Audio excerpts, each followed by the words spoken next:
Bitcoin has risen more than 100% in the last 2 months, but critics say the digital currency is showing signs of a bubble. In the last week, Bitcoin hit an all-time high, only to slump back down. It's this kind of volatility that gets bears worried.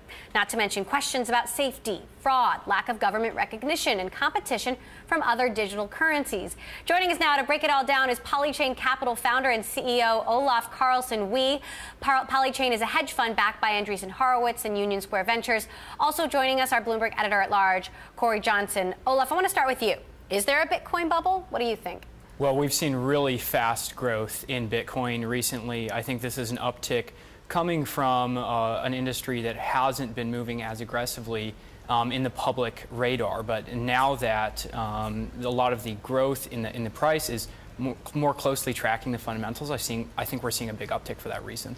Corey, some investors have told me that Bitcoin is like gold. It is a finite resource and therefore just not as interesting. What's your take? Well, I think gold's fascinating personally, but it is true that the way Bitcoin is constructed, it's meant to be finite. It's meant to be harder and harder to mint coins as there are more and more out there. And so the scarcity value is an important part of the Bitcoin plan and has been from the very beginning.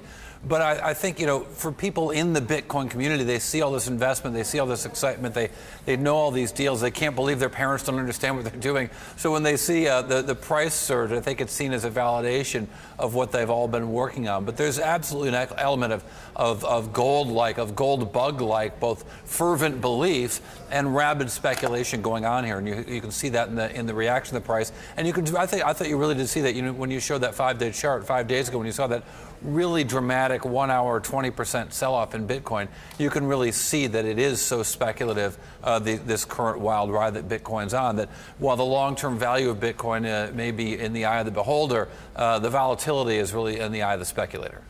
Now, I've been talking to investors who've said Bitcoin is old news. The new hot cryptocurrency is something called Ethereum. In fact, I interviewed Fred Wilson of Union Square Ventures and asked him for his prediction for the year, and he had this to say about cryptocurrency in general. Take a listen.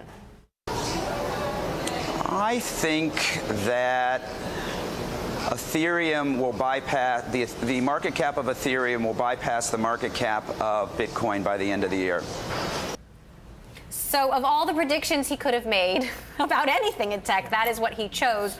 Olaf, first of all, explain how Bitcoin and Ethereum are different. Yeah, so Bitcoin has a programming language that you can use to interact with the protocol as a developer. It's a very limited programming language. In Ethereum, this programming language is much more expressive. And it's higher level. What this means is that for developers building applications on top of the protocol, it's actually much easier to work with. So what we've seen in Ethereum is a much richer organic developer ecosystem develop very, very quickly, which is what has driven Ethereum's price growth, which has been actually much more aggressive than Bitcoin. So would you agree with what Fred had to say? Yeah, I would agree with Fred. You think the market cap is going to surpass? I don't know if I would agree with as aggressive a timeline as Fred, but I think in the long term, absolutely. How long? I would give it I would extend that out 1 year. So maybe by the end of 2018. Interesting. Corey, what are your thoughts? Well, I think Ethereum is really interesting, too, in the way that it sort of uses a distributed network to embed both sort of security and ownership of Ethereum, that it's a much more like TCP/IP than it is sort of the client-server method or model. But I think, so it's fascinating from that regard, and therefore could have some really interesting different use cases, still using the general concept of blockchain. But I think that the other problem is that it's harder and harder to use Bitcoin. And one of the big issues that I think not a lot of people are talking about in the Bitcoin world are how hard it is to close a transaction. The speed of closing a transaction in Bitcoin is getting exponentially worse. And it's been happening, interestingly, coinciding with the big rise in the price. But it's just hard to do a deal on Bitcoin right now. We're showing a chart right now that shows how long it takes to get a confirmation on the Bitcoin network of a Bitcoin transaction. And it's getting slower and slower, and that may be a problem that's embedded into the actual coin itself, so that the Bitcoin can't really get out of its own way with this problem. There's been a lot of discussion of this problem for some time, well over a year in the Bitcoin community, but the fixes haven't worked. And the proposed fixes are challenging the very nature of Bitcoin. So unless a solution is found to this, I think that it's going to be a real problem, a wind in the face of Bitcoin's ascendancy, because the transactions, the deals just can't get done.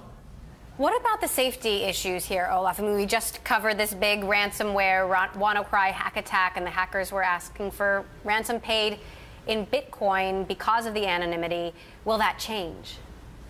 Well, I think these technologies basically offer a whole new suite of use cases that weren't possible beforehand. So that includes both good actors and bad, just like the internet itself enabled both good and bad people. Are there any other cryptocurrencies that we should be watching?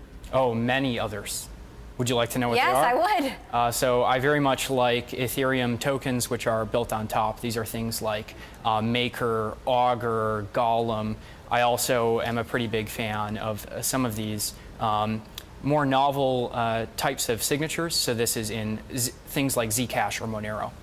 When do you think these are going to go mainstream? I mean, when will the average novice consumer be paying for things in Bitcoin or Ethereum tokens, whatever it is? So I think we're absolutely still in the kind of infrastructure building phase before we're ready for user-facing applications. But I do think within 1 to 2 years, we'll start to see the first viral applications that are user-facing.